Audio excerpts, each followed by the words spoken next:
주제를 보니까요. 이게 나라박인데 미국 얘기군요. 미국도 지금 대선 후보들 경쟁 한창이죠. 각 정당들이 후보를 뽑는 과정인데 많은 분석과 보도에 따르면 이미 각 정당의 후보는 사실상 정해진 거 아니냐 이런 얘기 나오는데요. 이 제목이 트럼프의 입 바이든의 뇌 공통점은요. 전 세계의 걱정거리가 되고 있다는 겁니다. 입과 이 뇌가.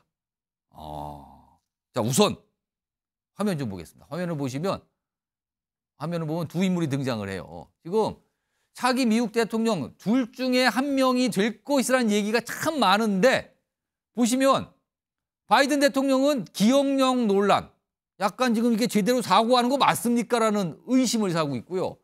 트럼프 대통령은 내놓는 말마다 발칵발칵 합니다, 지금요. 자, 우선 트럼프 대통령 얘기부터 좀 들어보죠. 최근에 한 말이 있는데 깜짝 놀랄 만한 대목이 있습니다. 그리고 과거에 우리나라를 향해서 한 말도 있어요. 들어보시죠. You didn't pay, you're delinquent. He said, yes, let's say that happened. No, I would not protect you. In fact, I would encourage them to do whatever the hell they want. You got to pay.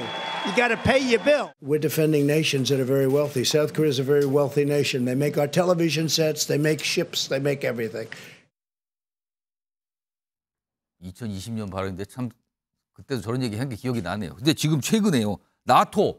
이게 러시아와 어떤 군사적인 이 대치를 하는 이 합동 각 나라의 모임이잖아요. 나토가 군사 기구인데 돈 안 내면 러시아 푸틴 보고 이거 뭐 침략하라 약간 이런 식으로 부추기겠다고까지 얘기했어요.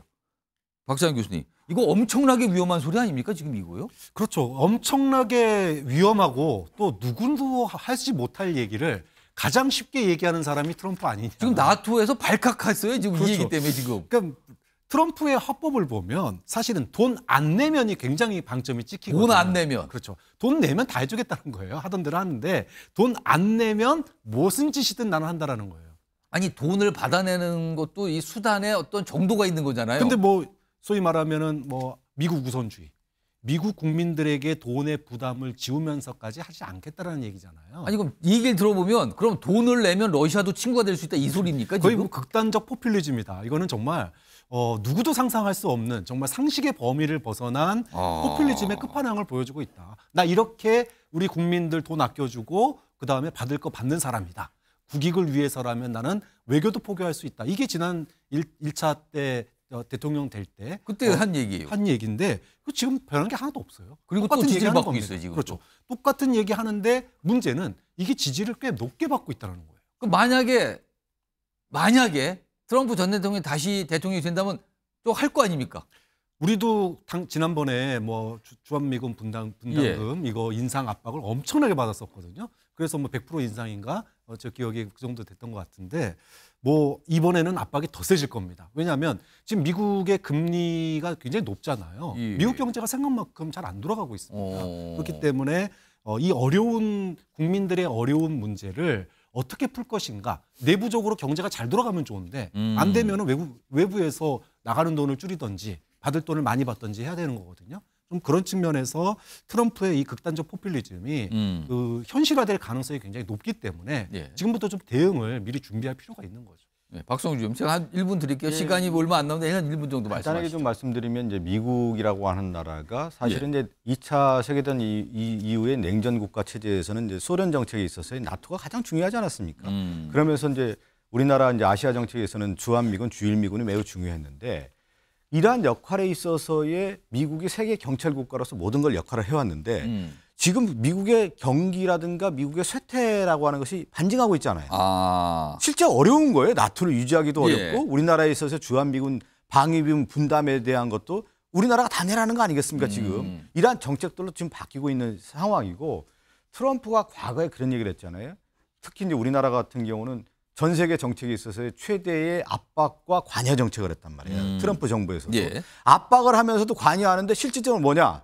아메리칸 퍼스트라고 해가지고 미국 최우선주의란 말이에요. 미국의 이익이 되는 경우는 우리가 실질적으로 일을 하는데 그렇지 않은 경우에는 과감하게 구조조정을 하겠다라는 부분이기 때문에 우리나라는 지금 어떻게 하냐. 윤석열 정권이 지금 한미일 공조체제에서의 바이든 정부는 뭐냐면 전략적 인내를 해왔단 말이에요. 한미일 공조체제.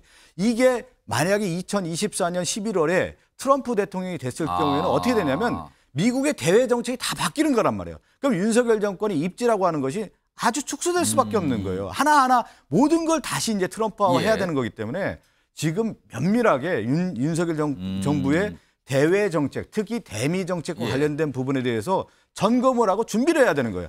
그대로 제가 볼 때는 상당히 지금 준비를 안 하고 있는 모습인데 걱정이 되는 면이 많아요, 지금. 그러니까 트럼프 대통령 얘기를 들어보면 꼭 돈 얘기하죠. 돈 안 내면 포기할 수 있어요. 뭐 러시아가 알아서 하세요. 약간 이런 취지 얘기를 나토를 고라면서 한 거예요. 유럽이 발칵했습니다. 이것 때문에. 그리고요. 아까 걱정거리가 각각 후보를 했죠. 이번에 바이든 대통령, 현 대통령인데 자꾸 깜빡깜빡하는데 그 깜빡의 정도가 조금 심합니다. 요 영상은요. 정광재 대변인 한번 봐주세요. 어떻게 보이시는지 일단 말씀해 주시고 일단 보겠습니다. 내용을. That's Your memory has gotten worse, Mr. no, President. my memory is not good. My memory is fine. As you know, initially, the president of Mexico, Sisi, did not want to open up the gate to allow humanitarian material to get in, and I don't want to. Well, maybe choose my words. There's some movement. There's been a response from the opposition, but yes, I'm sorry, from Hamas.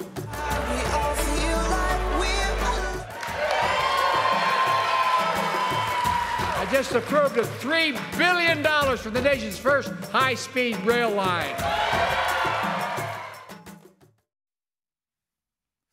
정광재 대변인. 네. 약간 정상으로 보입니까? 약간 좀 심각해 보입니까?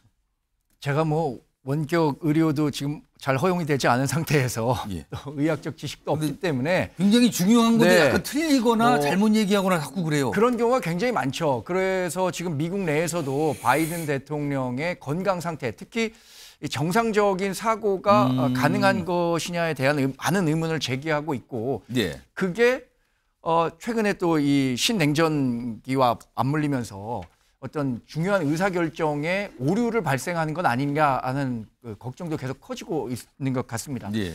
제가 뭐 바이든 그 미국 대통령의 건강 상태에서 구체적으로 말씀드리기는 어렵겠지만 아까 예. 그 한미일 공조와 관련해서 말씀하셨으니까 제가 짧게만 말씀드리겠습니다.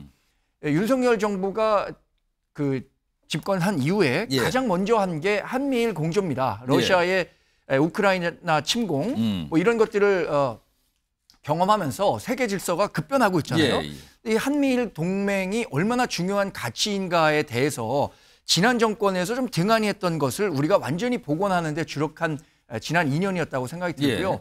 아까 건국전쟁 얘기를 하셨는데 동맹의 가치에 대해서 지금 트럼프 전 대통령이 잘 모르잖아요. 별로 신경 안 쓰는 것 같아요. 이승만 그거에 전 대해서. 대통령이 알았다면 예. 지금 살아있다면 아마 트럼프를 만나서 예. 한미 동맹이 왜 미국의 가치에도 중요한 것인가.